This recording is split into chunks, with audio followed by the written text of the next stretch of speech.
উঠ না একটু পারিয়া। কেন? আরে বাড়িওয়ালা আসছে, কি যেন কথা বলবে, ঝামেলা হয়েছে। কেন আসছে? আমি কি জানি বল। ওই তোর নিয়ে কেউ খাওয়া পাবো না। উফ ফারিয়া মিম প্লিজ যা না, দেখ না কি হয়েছে, সকালবেলা ঘুমাতে দেন। তুই উঠবি না কেন মিম? সকালবেলা ঘুমাইতেছে আর আমি ঘুমাইতেও পারতেছি না। বাড়িওয়ালা আসে বসে আছে। বুড়ির কি হয়েছে, সকালবেলা আসছে কেন? হ্যাঁ আমি কেন যাই জিজ্ঞেস কর। আরে পারিয়া চল তো। আমি যাবো না, তুই যা। আরে পারিয়া চল। পারিয়া উঠ। বুড়া দিকে ইচ্ছা। আরে না উঠ। 3টা মিনিট ইচ্ছা মতো দিব বুড়া। আই তুই উঠবি না? আরে না প্লিজ। হ্যাঁ। চল কর। পারবো।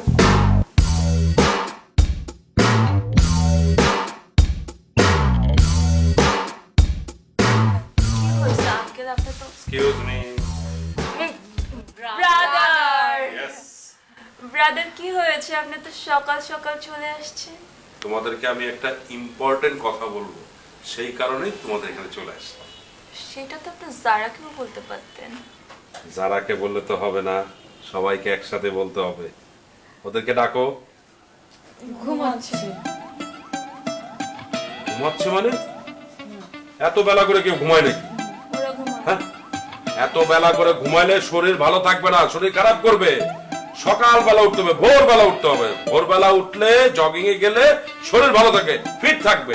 এই যে আমি সে কোন ভোরবেলা উঠছি, উঠে জগিং এ গেছি, দেখছো আমাকে আমি কতটা ফিট।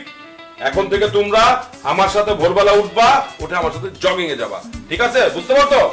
কিন্তু আমার তো আপনাকে ওভারওয়েট মনে হচ্ছে, আপনার বিএমআইটা ঠিক নাই। ঠিক নাই, কিছু বোঝে না। কোথায়? আমি তো একদম স্লিম ফিট। হ্যাঁ সেটাই। শোনো, আমি তোমাদের বাসায় আসছি কেন জানো? তোমাদের রুমগুলো দেখতে, তোমরা রুমগুলো কিভাবে গুছিয়ে রাখলা, কি কি প্রয়োজন তোমাদের, সেগুলো দেখার জন্য।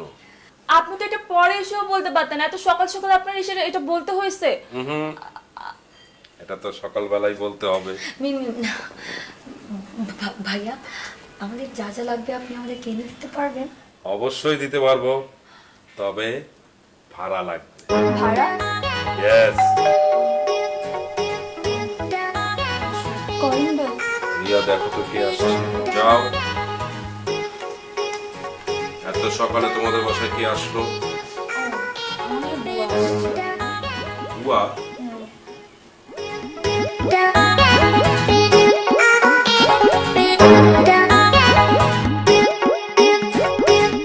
ব্রাদার, আপনি কি কি ভাড়া দেন?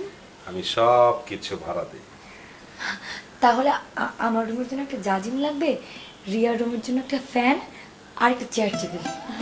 ওকে, জাজিম ভাড়া মাসিক 200 টাকা, টেবিলের ভাড়া 80 টাকা, চেয়ার দুটো 50 টাকা, আর ফ্যানের ভাড়া 100 টাকা। না না আঙ্কেল, এটা তো অনেক বেশি হয়ে এক্সকিউজ যায়। মি। Brother yes. হ্যাঁ, তারপরও তো বেশি হয়ে যায়। বেশি হবে না, তোমাদেরকে তো আমি ফ্রিতে দিতে পারবো না, কারণ ফ্রিতে দিলে তোমরা টাকার মূল্যটা বুঝবে না। কারণ আমি যদি তোমাদেরকে ফ্রি দেই, তাহলে তোমাদের এটা অভ্যাস হয়ে যাবে, তখন তোমরা পরিশ্রম করে যে টাকা ইনকাম করতে হয় সেই মূল্যটা তুমি দিতে পারবে না। এই কারণে তোমাদের কাছ থেকে আমি প্রত্যেকটা জিনিসের ভাড়া নিচ্ছি, তাহলে বুঝবে টাকার মূল্যটা কত।